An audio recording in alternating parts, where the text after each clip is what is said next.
जय नमोस्तु तच्चनन्दयानन्दिमो चेनिनन्दशहा परमितत्पतिविन्दपौ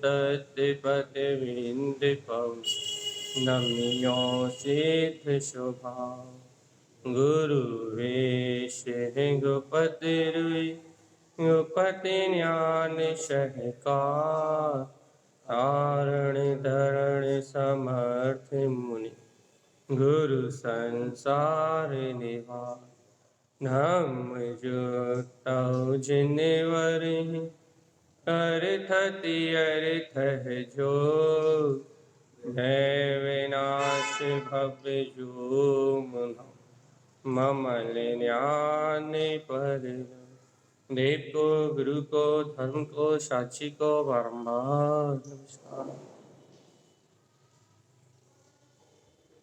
श्री तान तान शापचार्य जी मंगला चरण।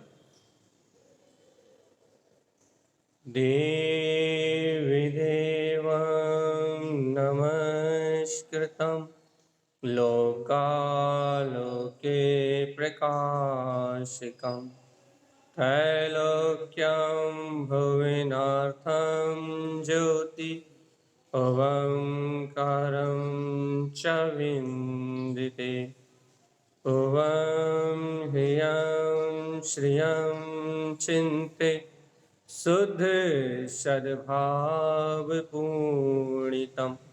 सम्पूर्णं स्वयं रूपं रूपातीत विंद संयुक्तम्। बोलिए आचार्य प्रवर सद्गुरुवर संत तारण तरणमलाचार्य जी महाराज जी की जय हो जय हो जय हो। मंत्रोच्चारण करेंगे एक साथ।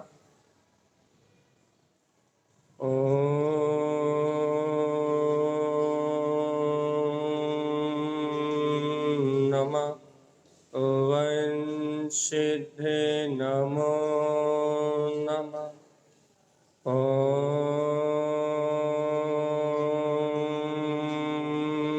नमः ओं सिद्धे नमो नमः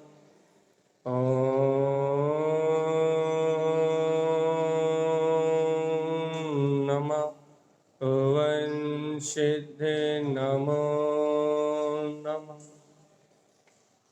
परम आराध्य माँ चिन्वाणी सद्गुरुवर श्रीमद् तारण स्वामी और सर्वज्ञ जनैन परमात्मा के अमृतमय ज्ञान रथा यह श्री तारण तारण शापचार्य जी, जहाँ श्रीमद् तारण स्वामी हम समस्त भक्तजीवों के लिए आत्म कल्याण का मुक्ति का मार्ग बता रहे हैं और यह मुक्ति अपने स्वभाव को ग्रहण करने पे ही हो सकती है। इसके अलावा मुक्ति का अन्यत्र कोई दूसरा उपाय नहीं। ऐसा तारण तारण शापचार्य जी में आध्यात्मिक अंतर की क्रांति, आत्मा क्रांति तारण स्वामी ने उजागर की भैया कि जहाँ संपूर्णता चारित्र का विषय है। तारण तारण शापचार अर्थात शापचार का अर्थ है चारित्र की प्रधानता से होने वाला विशेष कथन। तो तारण स्वामी ने निश्चय चारित्र को महत्व दिया। बाहर में व्रत तप क्रिया उपवास महाव्रत प्रतिमाएं अनुव्रत सबकी चर्चा करी, लेकिन सभी बातों में मूल उन्होंने अध्यात्म को अर्थात निश्चय चारित्र को रखा, क्योंकि चारित्र खलु धम्मो, चारित्र ही धर्म है। इसलिए तारण तारण शापचार वास्तविक चारित्र है। वास्तविक चारित्र मतलब भैया जो चारित्र आत्मा ग्रहण करता है वो चारित्र। तो अपन ने कल गाथा पढ़ी थी, उस गाथा का रिवीजन करके आगे बढ़ते हैं अपन। साधव साधु लोकेन, इस लोक में साधु वो है जो आत्म साधना में लीन। सरल सी बात है, जो पर क्यों साध रहा है, आत्मा को भूला हुआ है, पर पर्याय में रत है, वो साधु नहीं हो सकता। क्यों? क्योंकि नियम से पर पदार्थ आत्मा की साधना में बाधक है। अर्थात पर से होने वाला राग, पर से होने वाला देश, पर से होने वाला अपनत्व, पर से होने वाला ममत्व, ये नियम से आत्म साधना में बाधक है। तो आचार्य तारण स्वामी क्या कह रहे हैं कि जो इन राग और देश के परिणामों का परित्याग करके वीतरागता को धारण करके साधु लोके जो इस लोक में आत्म साधना में लीन है उसे साधु कहते हैं।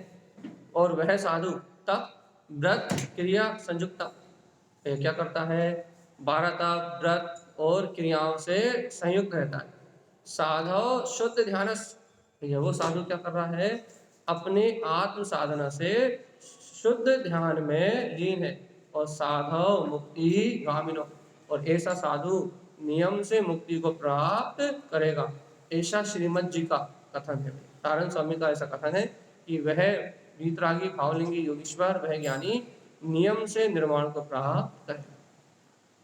इतनी बात तो अपने समझ ली। अब अरिहंत की बात आ रही है। साधुचर्या कहने के बाद गाथा नंबर है 458 458। अब अरिहंत भक्ति का आनंद लेने का समय आ गया। अरिहंतों की महिमा हो रही भी। चलिए देखते हैं अपन क्या कहते हैं तारण स्वामी।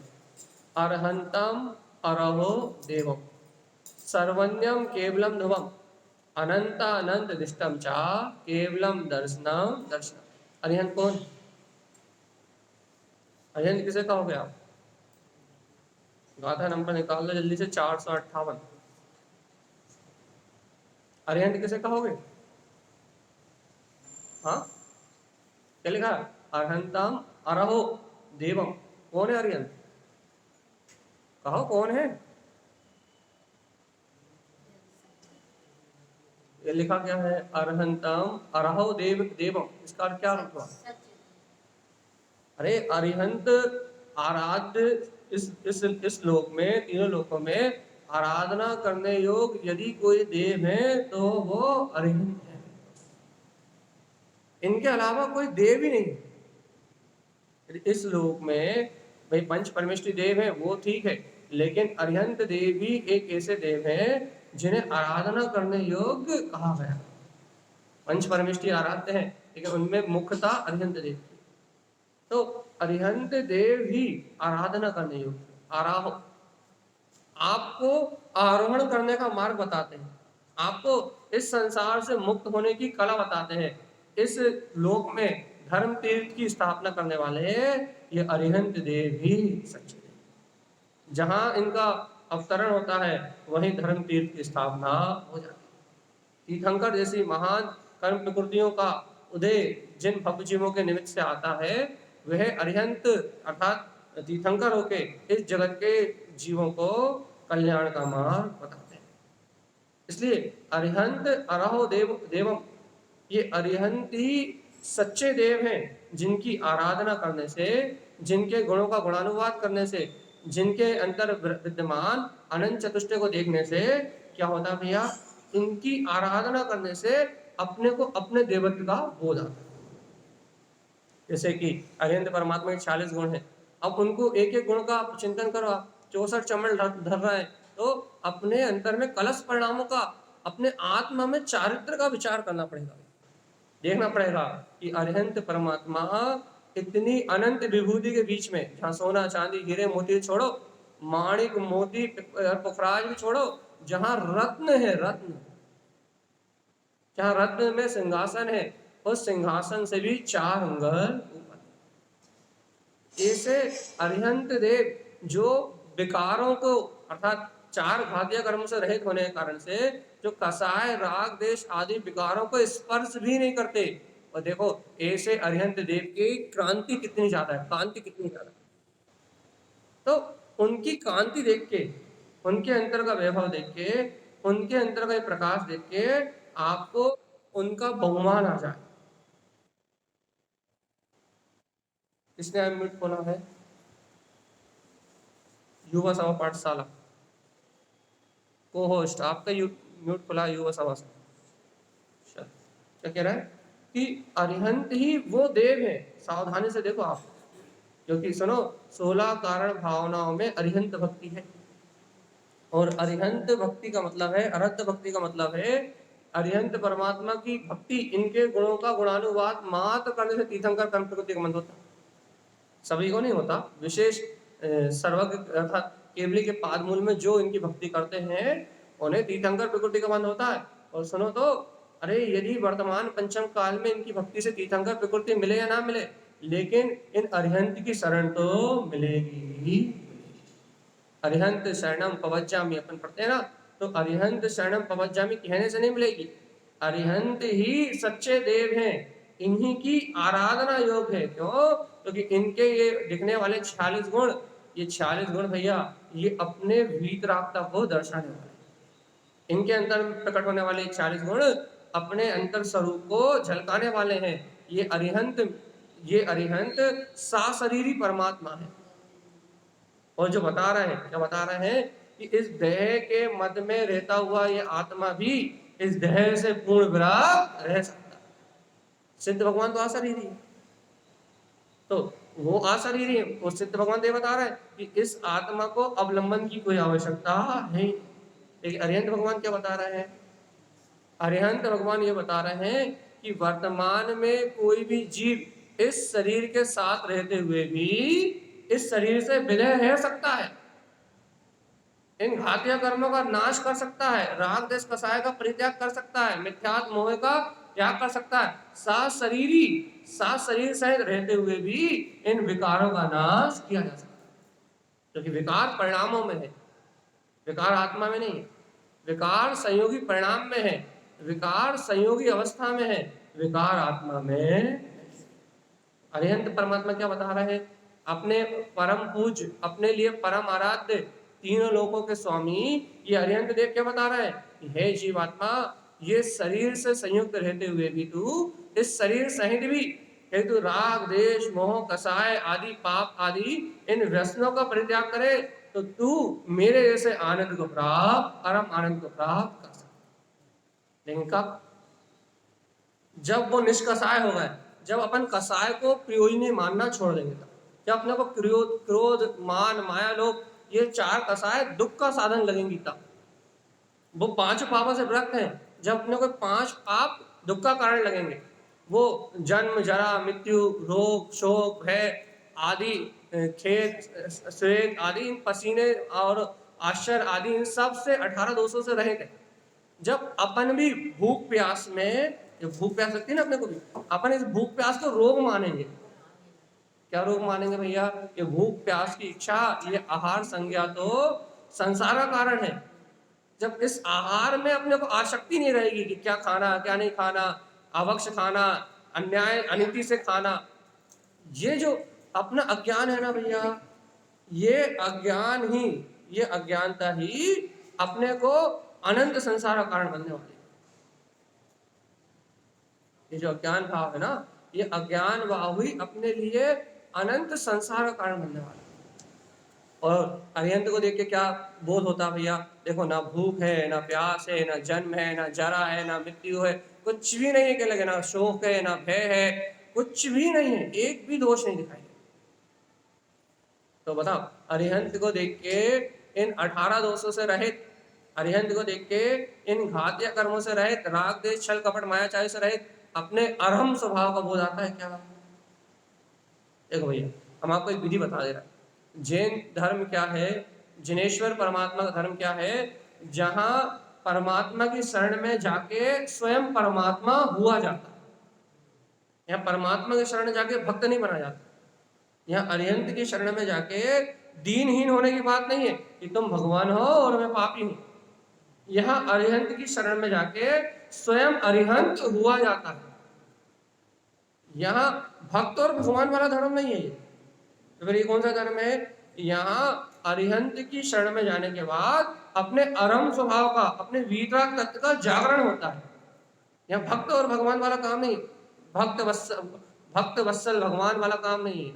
यहाँ कौन सा काम है? यदि आप सर्वज्ञ की शरण में जाते हो तो उन सर्वज्ञ की मूरत में, अर्थात वो चैतन्य चक्रवर्ती उन अरिहंत परमात्मा को देखते ही क्या दिखाई देता भैया? अपनी ज्ञान में सूरज झलकती हुई। यदि ऐसे चैतन्य चक्रवर्ती आप अरिहंत की शरण में जा रहे हो तो क्या आपको 18 दोषों से रहित अपना आत्मा दिखाई दे रहा है? आप शोक तो नहीं करते? आपको भय तो नहीं है किसी चीज का? आपको भूख प्यास लगती है, आहार संज्ञा कारण लगती है, लेकिन आपको ये बोध है कि नहीं है कि इन कर्मों पे विजय प्राप्त करके ही सर्वज्ञ परमात्मा ने क्या करा है, इस संसार जन्म मरण का नाश कर दिया। कभी देखो, भोजन करने के पहले कभी अरिहंत परमात्मा स्मरण करते हो? हम ये करते ना, हम भोजन करने के पहले नमोकार मंत्र पढ़ते हैं। अरे नमोकार मंत्र पढ़ना छोड़ दो, फिर अरिहंत के 18 गुणों को याद करो, 18 दोषों से रहित। ये देखो तो, अरे हम भोजन करने के पहले नमोकार मंत्र पढ़ना है, इसके पहले ये तो चिंतन करो कि वो अरिहंत सर्वव्यापक परमात्मा देखो तो कबला आहार करते ही नहीं है, कबला आहार छूट ही गया, उनको ग्रास लेने की जरूरत ही नहीं है। कर्म आहार हो रहा है, नो कर्म आहार हो रहा है, वो तो संयोग में है, लेकिन भैया मुख से खाने का कोई भाव है? भाई भोजन करने के पहले भाव आते? नमोकार मंत्र पढ़ना तो आदत बना ली थी, वो तो अपन ने संस्कार बना लिया, भैया क्या करना है, वो भोजन करने पहले एक बार नमोकार मंत्र पढ़ लो तो भोजन कर लो। ये भी कम लोग करते हैं, लेकिन भोजन करने के पहले नवकार पढ़ना ये शुभ संस्कार है, लेकिन भोजन करने के पहले भगवान के 18 दोषों से रहित स्वभाव का चिंतन कर लेना। ये देखो तो वो अनाहारी परमात्मा, जिन्हें ये आहार संज्ञा भूख प्यास की क्षुधा उत्पन्न ही नहीं होती, वे अनाहारी परमात्मा, उनकी अंतर प्रकाश में शक्ति तो देखो, उनका अंतर स्वभाव तो देखो। कहाँ मैं मन में किसी के लिए द्वेष का विचार कर रहा हूँ, कहाँ मैं मन में किसी के लिए राग का विचार कर रहा हूँ। देखो तो उन अरिहंत परमात्मा को, जिन्हें राग द्वेष का संपूर्ण परित्याग कर दिया है, जिनके मन में ना कोई राग है और ना कोई द्वेष, ये सब विचार आता है। ऐसी भाव अनुभूति होती है कि वो अरिहंत सर्वज्ञ परमात्मा ही वास्तविकता में सच्चे देव है, उनके अलावा जगत में कोई देव। भोजन करने के पहले विचार आता है कि नहीं आता? हाँ, और यदि भोजन करने के पहले विचार नहीं आता और यदि हम नमोकार मंत्र पढ़ भी लेते हैं भैया, तो वो मात्र एक क्रिया मायाचार्य से ज्यादा और कुछ भी नहीं। पक्का कर लो 100%, ध्यान रखना भैया, 100% पहले पक्का कर लो। क्या 100% पक्का कर ले कि हम जो कर रहे हैं वो सही है या नहीं है, और वास्तव में हम इस शरीर सहित अरिहंत जैसा आनंद लेना चाहते कि नहीं लेना चाहते? तो इस शरीर सहित अरिहंत परमानंद में इसलिए डूबे हुए हैं क्योंकि उन्हें कसाय का पक्ष नहीं है, क्योंकि उन्हें मिथ्या का पक्ष नहीं है, इसलिए शरीर सहित होने के बाद भी परमानंद है उनके पास। अपने पास क्या भैया, अपने पास ही शरीर का संयोग है, लेकिन शरीर सहित होने के बाद भी अपने को कसाय का पक्ष है, मोह राग देश के कारण से अपने को मिथ्या का पक्ष है, संसार का पक्ष है। अपन शरीर में रहते हुए शरीर को अपना मानते हैं, इसलिए अपने शरीर सहित रहते हुए दुखी रहते हैं, और वो शरीर में रहते हुए अनंत विभूति के बीच में रहते हुए इस संयोगों को अपना नहीं मानते, वो अपनी परम वीतरागता का अमृत स्पान करते हैं, इसलिए वो शरीर में रहते हुए भी परमानंद का रस पीते हैं।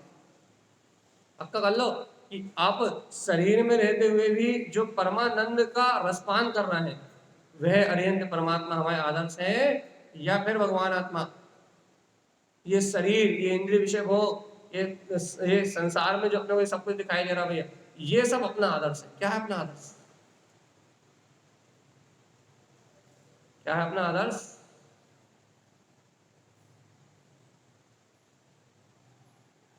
अच्छा पहले इतना बताओ, अरहंतम अराहो देवो, अरिहंत अरिहंत हमारे आराध्य देव हैं, पहले ऐसी स्वीकारता है या नहीं? पहले तो ये बताओ। हाँ, अभी यदि तुम कह रहे हो कि अरिहंत हमारे आराध्य देव है, तो उनकी ऐसी स्वीकारता है, यदि कह रहे हो है, तो उनमें क्या स्वीकार करने योग्य दिख रहा है आपको, ये तो बता।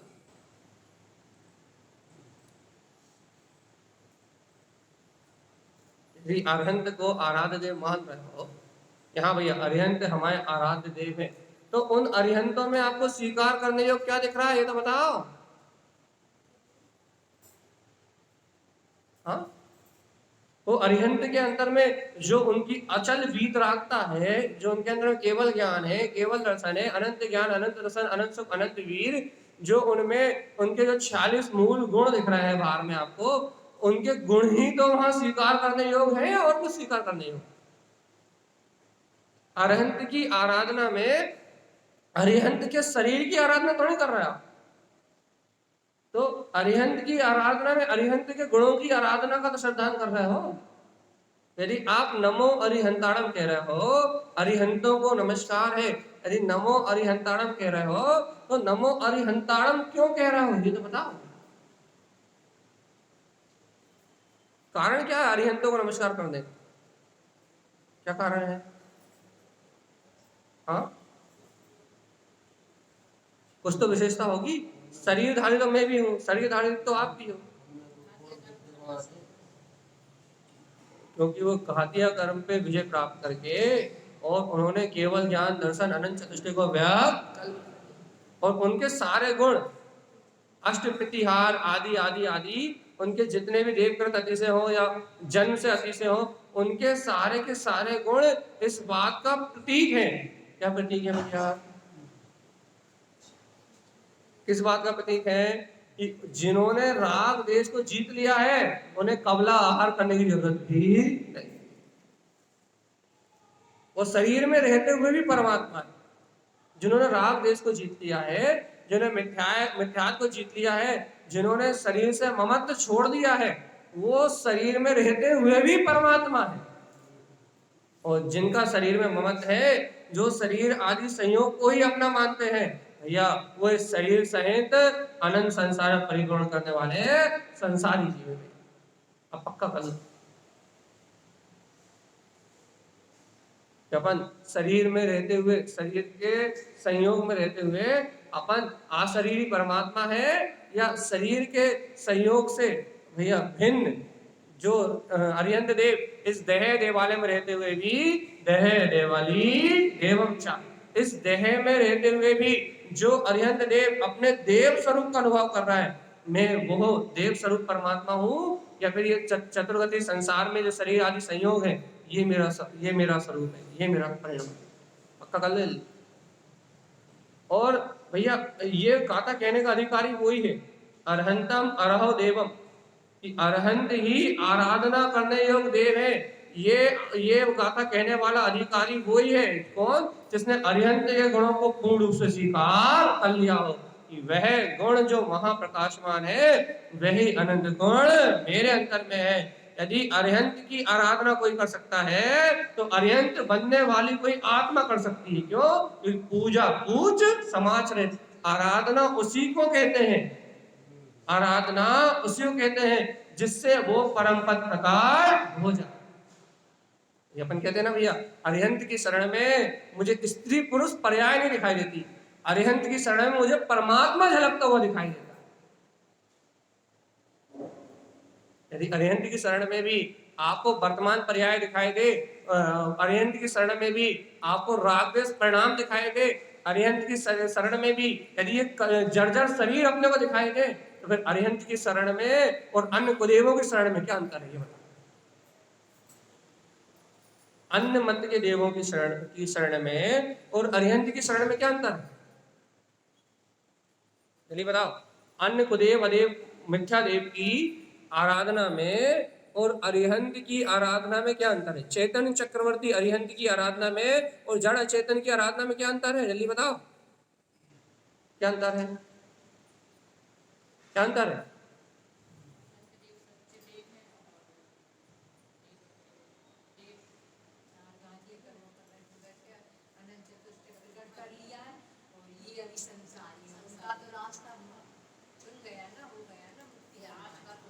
अरे भगवान आत्मा, वहां अरिहंत में चैतन्यता अनंत चतुष्टय झलक रहा है।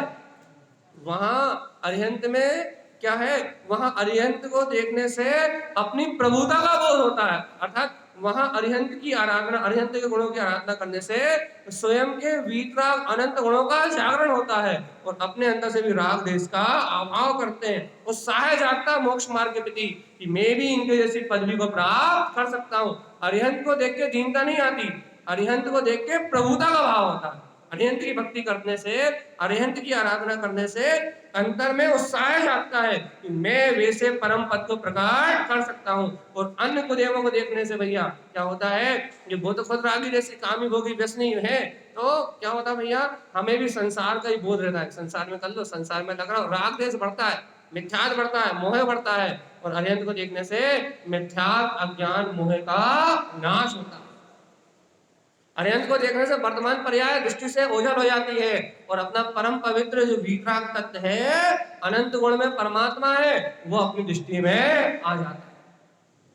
भगवान जी अरिहंत की आराधना करने से स्वयं के अहम स्वभाव का जागरण हो जाता है, और अन्य की आराधना करने से, और यदि आत्मा का श्रद्धान हो रहा हो, वीतराग धर्म का श्रद्धान हो रहा हो, यदि यहाँ वह भटकते हैं तो और जिन धर्म से श्रद्धा हट जाती है और अन्य मत की श्रद्धा हो जाती है, मतलब मोक्ष मार्ग का नाश होता है। ये अंतर है भैया कि अरिहंत की आराधना करने से देव पद का जागरण होता है। क्यों? क्योंकि वो सच्चे देव है। सीधी बात है, देव पद का जागरण होता है, मैं स्वयं देव हूं, स्वयं की आराधना का भाव आता है। अरिहंत की आराधना में चैतन्य की स्वयं की आराधना छुपी है, और अन्य की आराधना में यह संसार के अलावा और कोई भाव नहीं। अपन किसकी आराधना? हाँ, पहले बताओ, गुण दिख रहा है कि नहीं दिख रहा है? हमने आपसे अभी दो उदाहरण, एक उदाहरण तो आज हमने दिया, ये यदि भोजन करने के पहले नमोकार मंत्र पढ़ के भोजन करते हैं। अच्छा बताओ, नमोकार मंत्र पढ़ के भोजन कर रहे हो और बाजार की वस्तुएं लाके खा रहे हो, बताओ अरिहंत के मानने वाले हो कि नहीं?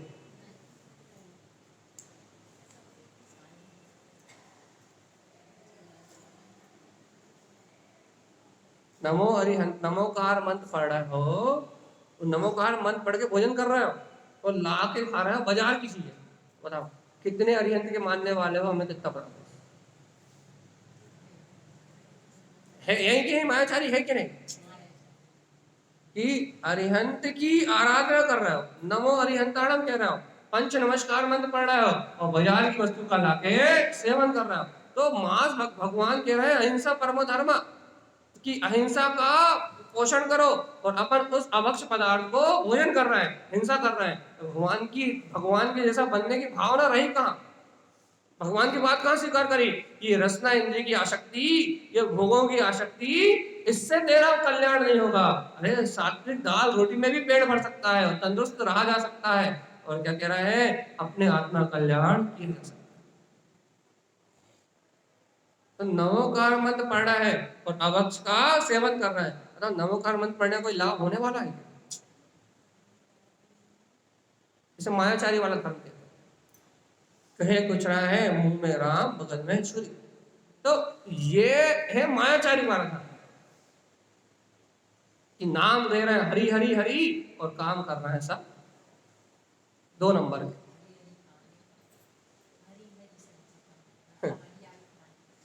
नहीं, बात इतनी है कि भैया कम से कम इतना भक्ष भक्ष का, अर्थात न्याय न्याय का, अर्थात मांस भक्षण का दोष तो अपने जीवन में मत लेके आओ। 2 इंद्रिय 3 इंद्रिय 4 इंद्रिय जीवों का घात का दोष तो अपने अंदर नहीं लेके आओ। और बाजार की कोई भी वस्तु, एक भी वस्तु ऐसी नहीं है जहां अनंत त्रस्त जीवों की हिंसा ना होती, एक भी वस्तु ऐसी नहीं। तो यहाँ अरिहंत की आराधना करने वालों से पूछा जा रहा है, यदि तुम अरिहंत देव की आराधना करते हो, अरिहंत देव की भक्ति करते हो, अरिहंत देव की भैया आराधना करके अपने कल्याण का मार्ग बनाना चाहते हो, तो पहले तुम बताओ कि अरिहंत के समान गुण तुम में झलक रहा है कि नहीं झलक रहा है? तो पहले तुम ये बताओ, अरिहंत की भक्ति करना क्यों चाहते हो? कि तुम जैन नाम लिखा है, तुम्हारे नाम के आगे जैन लिखा है, तुम इसलिए अरिहंत की भक्ति करना चाहते हो, या तुम अरिहंत जैसे स्वरूप से प्रेम करते हो कि मुझे अरिहंत जैसी शक्ति को प्रकट करना है? क्योंकि इस त्रिभुवन में अरिहंत से ज्यादा सुखी और कोई भी नहीं। जन्म मरण रोग शोक भय आदि जुगुप्सा खेद श्वेत आदि इन सारे दुखों को नाश करने वाले एकमात्र अरिहंत हैं। जिन्होंने कर्मों पे विजय प्राप्त कर ली वो अरिहंत है।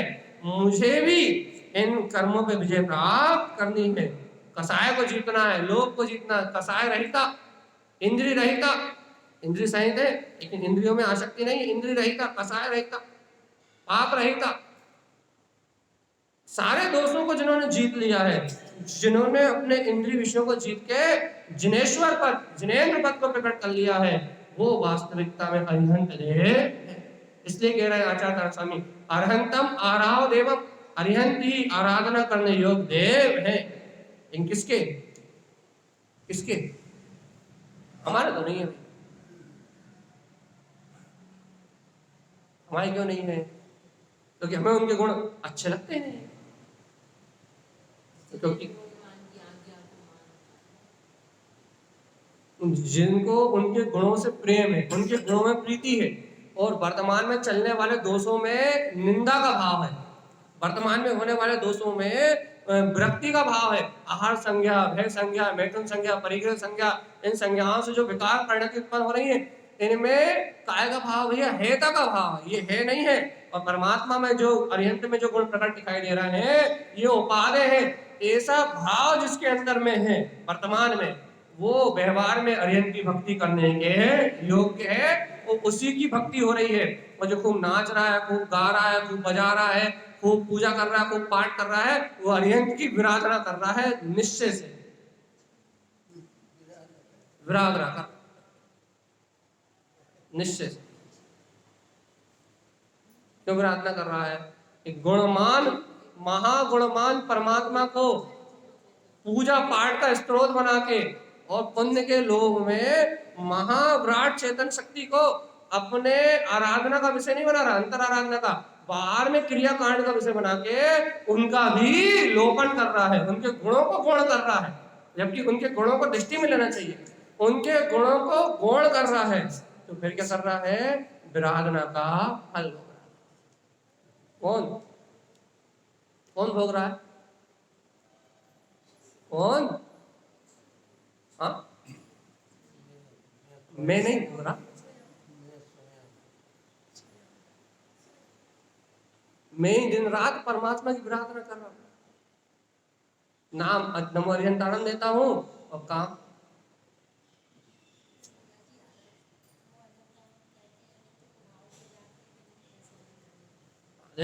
हमने पहले कहा, जिन्हें गुणों में अनुराग है और जो दोषों को छोड़ने के लिए पड़ रहे हैं, वो तो आज नहीं तो कल अपना कल्याण कर लेंगे। साधु है, साधु भावना से साधु है, वर्तमान में नहीं छोड़ पा रहा है, प्रयास तो कर रहे हैं, हमें अपनी निंदा तो कर रहे हैं, अपने अंदर ग्लानि तो कर रहे हैं, अपने अंदर में अवगुणों को अवगुण तो कह रहे हैं और गुणों की भावना तो कर रहे हैं।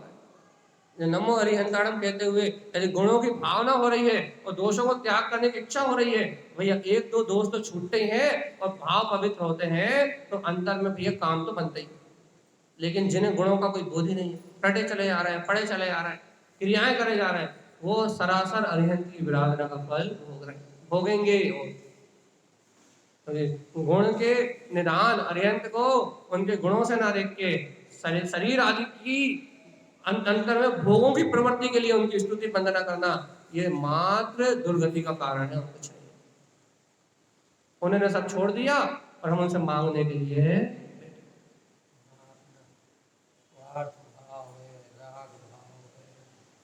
अरे गुणों से भी राग हो तो ठीक, लेकिन इंद्रिय विषयों का राग लेकर जिनेंद्र के पास जा रहा है तो कौन सी बात?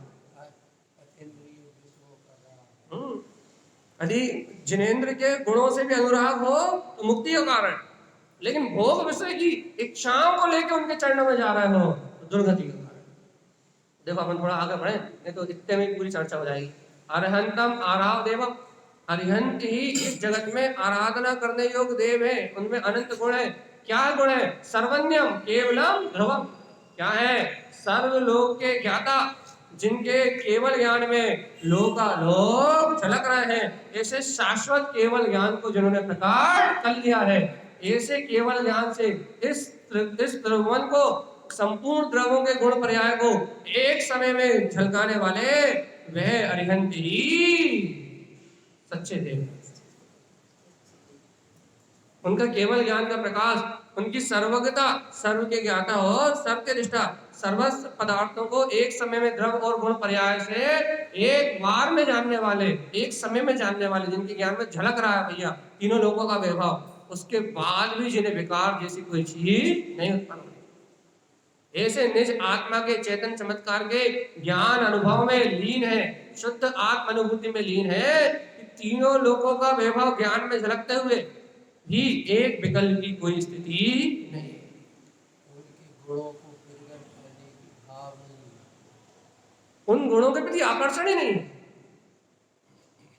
देखो, हर पंथ में एक देव की स्थापना होती है और वो सारे पंथ वाले उस देव की पूजा करते हैं।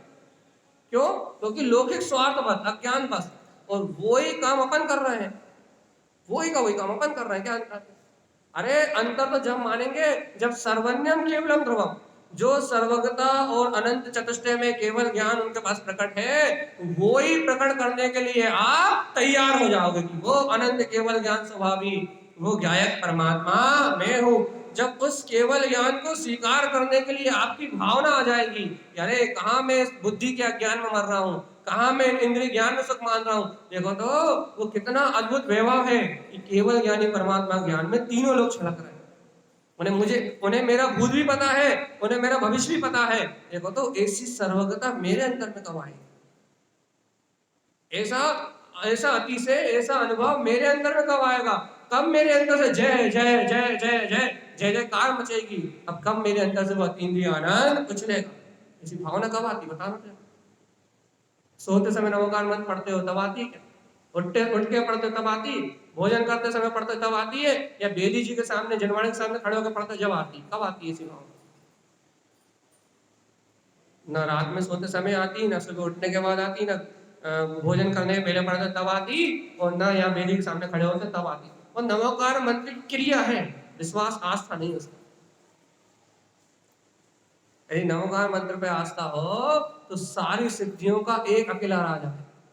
जितनी रिद्धियां ब्रह्मांड में है वो सारी रिद्धियों का एक अकेला स्रोत है नमोकार मंत्र। उसके आगे ना कोई विद्या है, उसके आगे ना कोई रिद्धि है, उसके आगे ना कोई सिद्धि है। एक नमोकार मंत्र में इतनी सिद्धि है, उसके अलावा कुछ दूसरा स्मरण करने की आवश्यकता ही नहीं।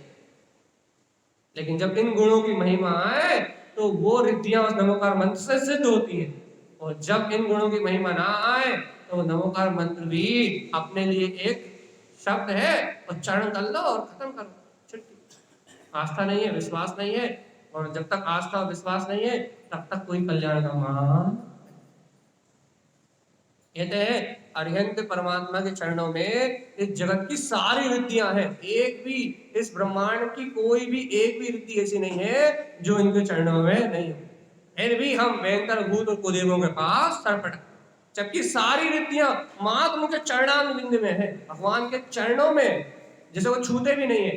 इस ब्रह्मांड की कोई भी विद्या ऐसी नहीं है जो भगवान के चरणों में ना हो, जो उसके बाद भी अपन का भटकते हैं।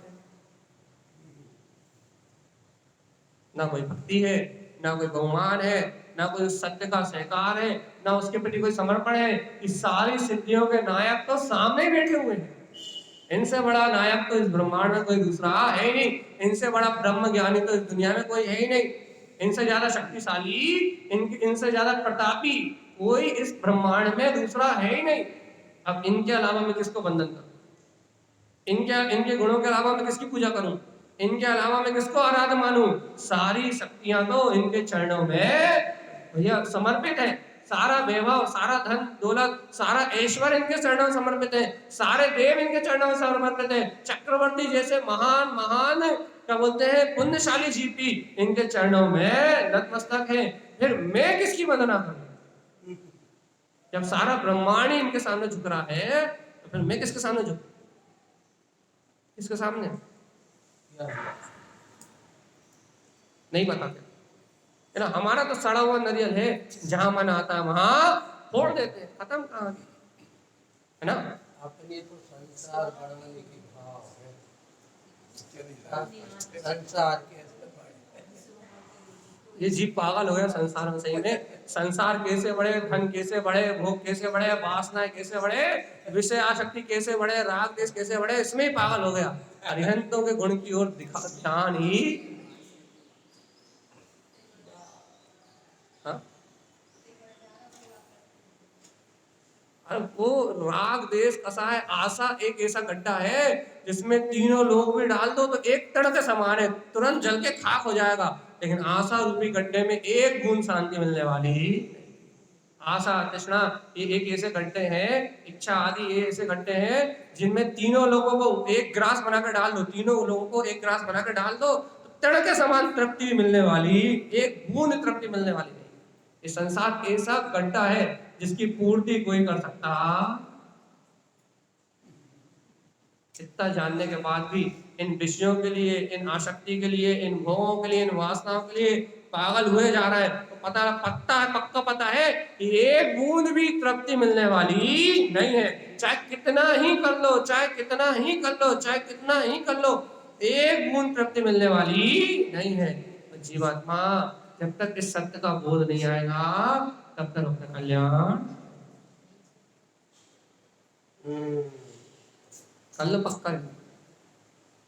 अरिहंत मेरे आराध्य हैं, अरिहंत परमात्मा मेरे आराध्य हैं तो क्यों है? क्यों है? नहीं पता? पता है? अच्छा आप ही बताओ क्यों?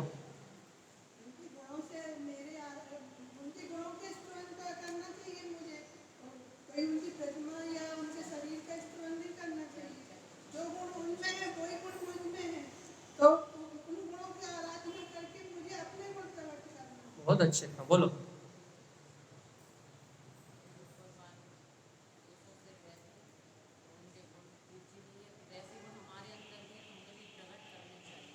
एक नियम ले लो, जितने बार भी नमो अरिहंताणम कहेंगे, जिनवाणी के सामने सच्ची साक्षी में ले लो, जितने बार भी नमो अरिहंताणम कहेंगे तो पहले आप आगे के पद बाद में पढ़ेंगे। पहले श्रद्धा भक्ति से उनके कम से कम 46 गुणों का विचार नहीं कर सकते तो एक गुण, दो गुण या अनंत चतुष्टय या केवल ज्ञान सर्वज्ञता, मेरे 2-4 गुणों का विचार करेंगे कि उनने ये प्रकट कर लिए। और ये उन्होंने प्रकट जब किए जब राग देश क्रोध छल और इस देह से ममत तोड़ा, जब इस संसार को असार जाना तब उन्होंने ये प्रकट कर लिए। तो आज तीनों लोगों की संपदा उनके चरणों में पड़ी है। और यदि मैं सिर्फ इनका नाम लेता रहा तो मेरा कुछ होने वाला। अनंत चतुष्टय अकेले बोलने से होगी, लेकिन अनंत चतुष्टय बोलने मात्र को भी क्रिया बना लिया है, उसको भी चिंतन नहीं करा। हाँ भैया भगवान अनंत चतुष्टय में, और अनंत चतुष्टय है क्या देखो तो, जहाँ राग नहीं, देश नहीं, छल नहीं, कपट नहीं, जहाँ ईर्ष्या नहीं, ममत नहीं, जहाँ भय नहीं, जहाँ ये सारे दोष खत्म होते हैं वहां अनंत चतुष्टय होता है। जहाँ संसार को देखने की भावना खत्म होती है, जहाँ पर्याय को देखने की भावना खत्म होती है, जहाँ क्रोध आदि विकार को करने का भाव खत्म होता है, जहाँ भोजन में आसक्ति नहीं होती, भैया वो क्या कहते हैं, क्षुधा तृष्णा आदि सब भोगों से जहाँ भय नहीं होता, इन सबसे विरक्त है वो। जरा एक बार उनके विरक्ति का भाव तो देखो कि विरक्त है वो इन सबसे, तब तो आपको ये भोजन करते समय उससे आसक्ति टूटेगी। भगवान देखो उन्हें ये देखो उन्हें ये भाव प्रकट नहीं हो रहा है और मैं खाने में ही सुख मान रहा हूँ। मैं उन्हें देखो ये राग देश आदि कसाय आदि से विरक्त है और मुझे राग करने में मजा आ रहा है, मुझे भोग करने में ही मजा आ रहा है, मुझे इंद्रिय व्यसना में मजा आ रहा है। उन्होंने पंच इंद्रिय विजय प्राप्त कर ली और मेरे मन में इंद्रिय विषयों के अलावा कोई चिंतन चल ही नहीं रहा। जब ऐसा देखोगे तब क्या होगा? तब अरिहंत के गुणों की आराधना। नियम ले लो भगवान। और हम सही कह रहे हैं, यदि सिर्फ नमोकार मंत्र पढ़ते पढ़ते पागल हो गए तो स्वर्ग भी नहीं मिलेगा, नरक ही मिलेगा। जिनवाणी के सामने बैठ के बोल रहा, क्योंकि बिना गुणों की आराधना के जैन धर्म में कोई भी स्थान है ही नहीं। तो सत्य जैसे सत्य कि सिर्फ उनके नाम लेने मार से पातक कटते हैं। कब? जब गुण गुण को जाने, दोष दोष को पहचाने, गुण को ग्रहण करे, दोष को परित्याग करे, तब। और यदि उनके गुणों को ना जाना जाए, उनके गुणों को ना पहचाना जाए तो फिर कोई लाभ होने वाला नहीं है। इसलिए कहते हैं कि आराधनालय के बैठने से अच्छा एक बार ये गुरुदेव के ग्रंथ उठा के और इनको अध्ययन करो। जब इन्हें अध्ययन करोगे तो इसमें अरिहंत में पूज क्या है ये समझ में आएगा। अरिहंत की बाहर की अवस्था पूज नहीं है, अरिहंत के गुण पूज है। जब स्वाध्याय करोगे जब पकड़ में आएगा। और आराधना खोली, भक्ता में पढ़ लिया, 3 से पढ़ लियो, निरूपांति सोहा पटक दी, खत्म, हो गई पूजा, हो गई पाठ और हो गई क्रिया। अब महाराज जी ने कह दिया तो हम भी कह दे, मोक्ष मार्गस्य नेताराम भेताराम कर्म भूविताम और ज्ञाताराम विष्टत्वानाम वंदे तद्गुण लब्ध। उनका नमस्कार जब होगा जब उनके गुणों की प्राप्ति के लिए पुरुषार्थ किया जाएगा। और यदि उनके गुणों के समान उनके समान वैभव प्राप्ति का पुरुषार्थ नहीं किया जाएगा तो उनको नमस्कार नहीं माना जाएगा। तत्वार्थ सूत्र लिखने के पहले भैया उमा स्वामी ने पहले ही वंदना कर दी थी कि मैं इतना गुण आगम लिख रहा हूँ, पूरे तत्वों का ज्ञान लिख रहा हूँ, पूरे कर्णानी योग का विषय वहां डाल रहा हूँ, पूरी मोक्ष मार्ग की डायरी दे रहा हूँ, लेकिन उस डायरी लिखने का अभिप्राय उनके समान गुणों की प्राप्ति करना है, क्षयोपम बटोरना नहीं। मैं उनकी आराधना क्यों कर रहा हूं? क्योंकि उनके गुण वो मुझे लुभाते। और ये जगत के जीव, ये वस्तु की व्यवस्था, इस तत्वार्थ सूत्र को पढ़ के, इस वस्तु की व्यवस्था को जान के अपने मिथ्यात्व सिद्धांत को छोड़ के और सच्चाई से हृदय से सर्वज्ञ की भक्ति में लग जाए और जगत के जीव अपना कल्याण करें, इस उद्देश्य से उमा स्वामी जी ने उस ग्रंथ को रचा था। लेकिन आज जीव उसी का सही स्वरूप ना जान के, नाम स्थापना आदि का मिथ्या स्वरूप जान के और अज्ञानता कारण से उस सत्य को भी गौण करके उस सत्य से, उन गुणों से दूर हो रहा है और क्रियाओं में सत्य को ना जान के, सत्य का व्यवहार ना समझ के अपनी मनमानी कर रहा है, उनके वचनों को भूल रहा है। तो अपने को करना क्या है?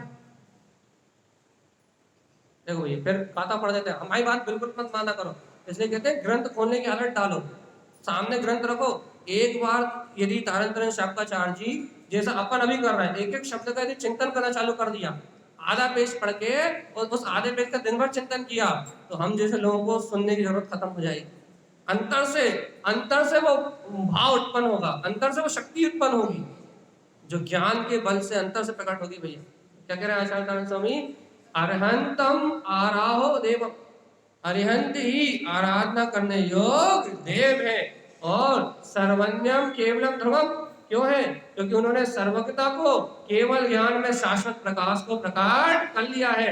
अनंत अनंत दृष्टम च, जिनके ज्ञान में कितना दिख रहा है, अनंत दर्शन अनंत ज्ञान अनंत स्वरूप उन्होंने प्रकट कर लिया है, लेकिन उनके ज्ञान में अनंत अनंत स्वरूप जानने में आ रहा है। अनंत अनंत दृष्टम च केवलम दर्शनम दर्शनम, जो केवल दर्शन की दृष्टि से संयुक्त है, जिनके केवल दर्शन में लोकालोक झलक रहा है। जहाँ केवल दर्शन होता है वहाँ केवल ज्ञान होता ही है।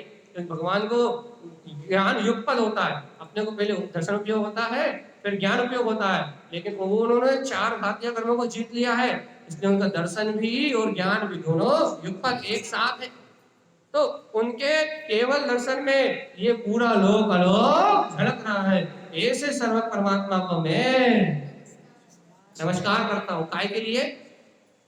कि मेरा घर अच्छा चले, मेरी दुकान अच्छी चले, या मैं जो पाप करूं वो भगवान क्षय कर दे, इसलिए ना,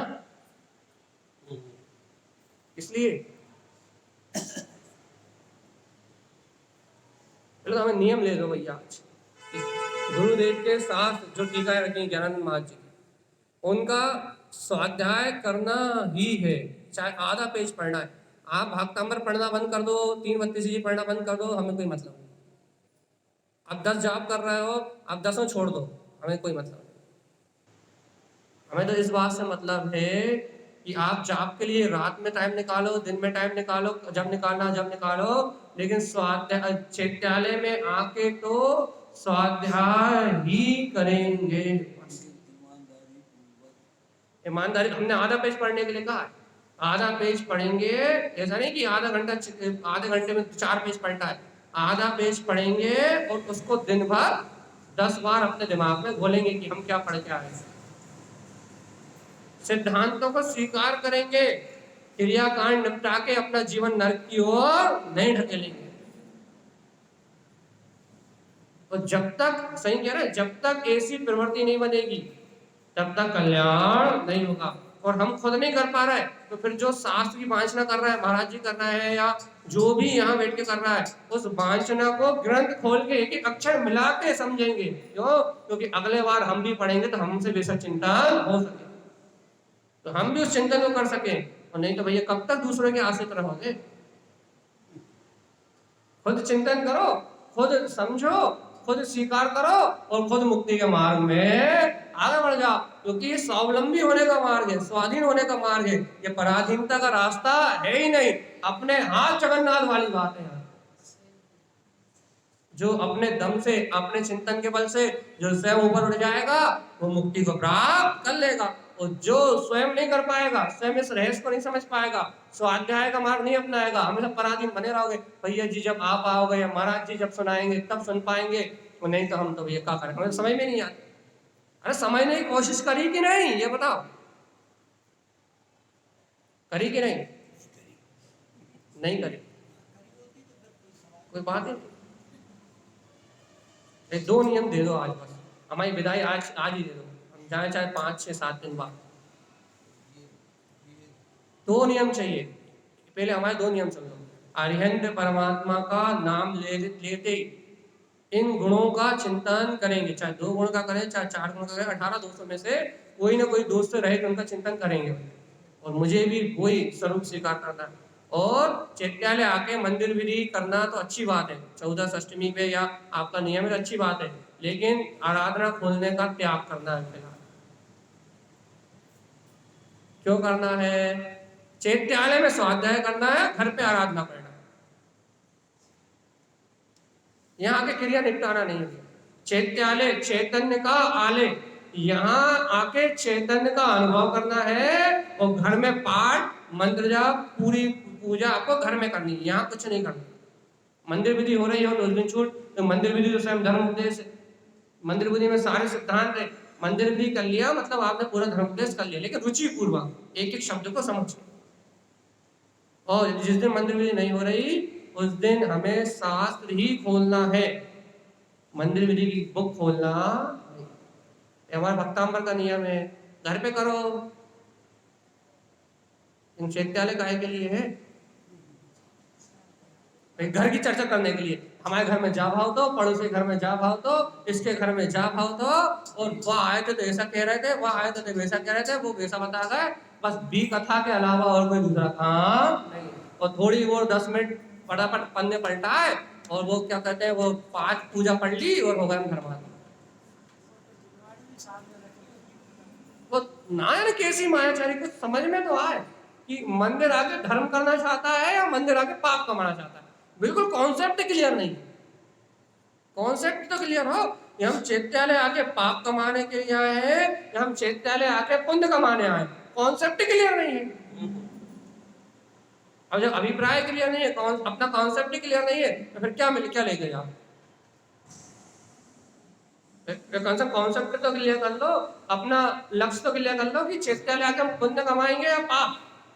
यदि पाप कमाने आए हैं वे घर में कमा रहे थे। और सुनो, घर वाले तो फिर भी कभी क्षय हो सकते हैं भाई, अन्य स्थान पे किए हुए पाप तो फिर भी क्षय हो सकते हैं, लेकिन धर्म स्थान पे किए हुए पाप बच ले। अब वो सूत्र याद नहीं आ रहा, अन्य स्थान अब याद नहीं आ रहा, महाराज जी को याद है सुना देंगे। हाँ, अन्य स्थाने गतम पापम धर्म स्थाने विनश्यति, लेकिन धर्म स्थाने गतम पापम बज लेपम, अब जो भी सदा वो बजलेप कभी खत्म होने वाला नहीं। महाराज आपने एक बात बता, अगर ये जीव प्राप्त को पर्याप्त मान लिया तो मनुष्य वर्ग की सफलता है। ये कह रहा है प्राप्त को पर्याप्त मान लिया, समझ गए? तो मनुष्य वर्ग की सफलता है। अकेले कहने से तो मानने से, हाँ है कहने से कि मानने से। अरे मानने की बात हो रही है, कहने की बात ठीक है, माने ये बात सत्य है कि नहीं, ये ठीक है। देखो अब आपकी बात को, जो प्राप्त है वो पर्याप्त है, ना, ये संतुष्टि है वर्तमान में।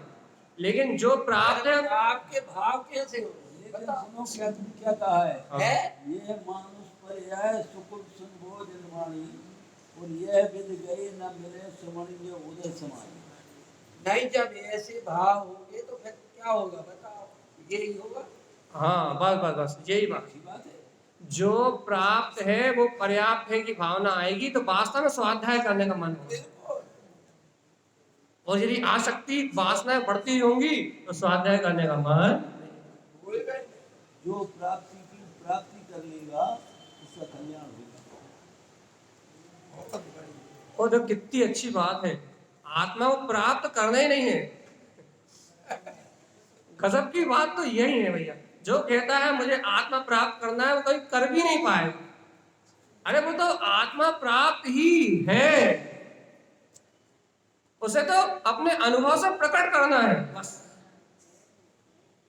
अनुभव में प्रकट करना है बस। अब तुम इस बात को संसार अपेक्षा से लेने होंगे तो फिर आपके भाव होंगे कि नहीं होंगे? बिल्कुल होने ही चाहिए। लेकिन अपन तो संसार में विभाव होगा। वही तो कह रहा है, जब तक गुणों का चिंतन नहीं करोगे तब तक गुणी बनोगे कैसे? गुणों को जाने बिना। ये सच्ची समायत है। हाँ बिल्कुल, गुणों को गुण जाने बिना और दोषों को दोष माने बिना कभी दोष छूटने वाले नहीं है और गुण गणन होने वाले। मात्र पढ़ना सामायिक नहीं है? मात्र पढ़ना सामायिक नहीं है। पढ़ना नहीं, हम क्या कब कह रहे हैं कि शब्दों में कह भी से थोड़ी बात है। समभाव में आ जाओ तो समाज, और समभाव में आने वाला ज्ञाता दृष्टि हो सकता है। ध्यान रखना, समभाव में आना मतलब हम किसी कुछ नहीं कह रहे हैं मतलब समभाव नहीं है। समभाव में आना मतलब साक्षी, साक्षी होना। ये बात की अनुभूति की है। हाँ? स्वामी ने समभाव को सम शब्द को से लगा दिया है। हाँ, सम शब्द तारण स्वामी के ग्रंथों में बहुलकता से आया। ये बात भी अनुभूति में आती है। अनुभव प्रमाणी मोक्ष है, मुक्ति है। और अनुभव काय का? ध्यान रखना, अनुभव मेरा। नहीं तो हमारा भैया हमारे जीवन भर का अनुभव है, तो परिवार के जीवन भर के अनुभव की बात नहीं चल रही है भाई। हमें तो अनुभव है, जीवन भर को अनुभव है, संसार में कच्छु नहीं रखो। तो भैया जीवन भर को अनुभव है, संसार में कच्छु नहीं रखो, तो तुमने मोक्ष के लिए क्या उपाय करो, जा भी बता दो थोड़ा सा।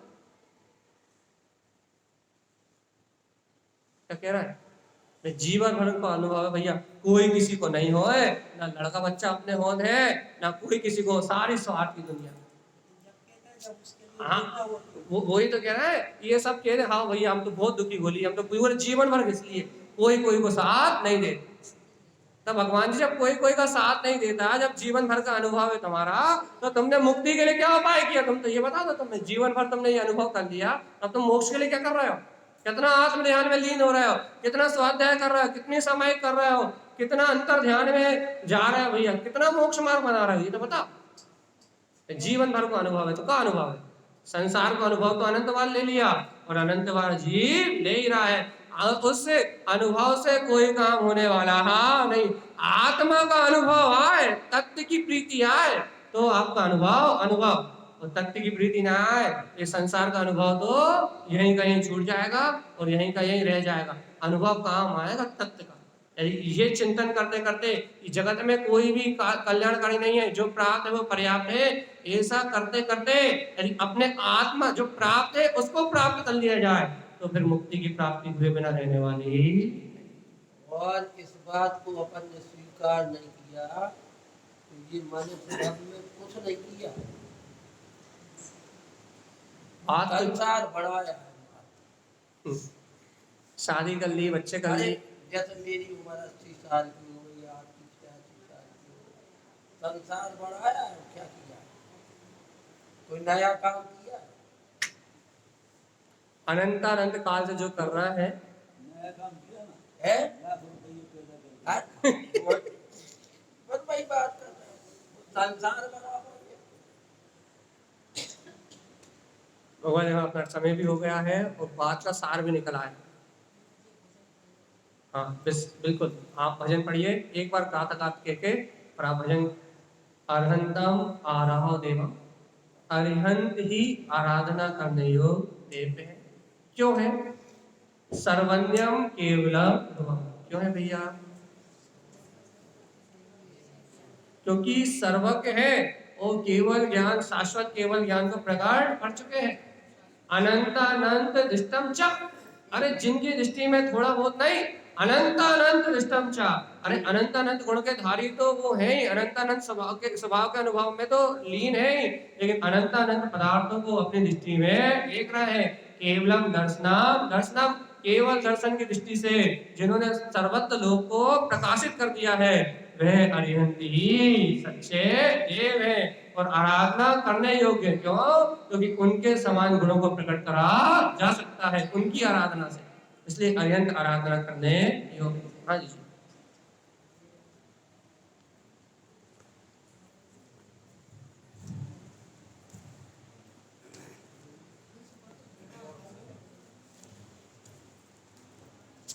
चलिए, अरे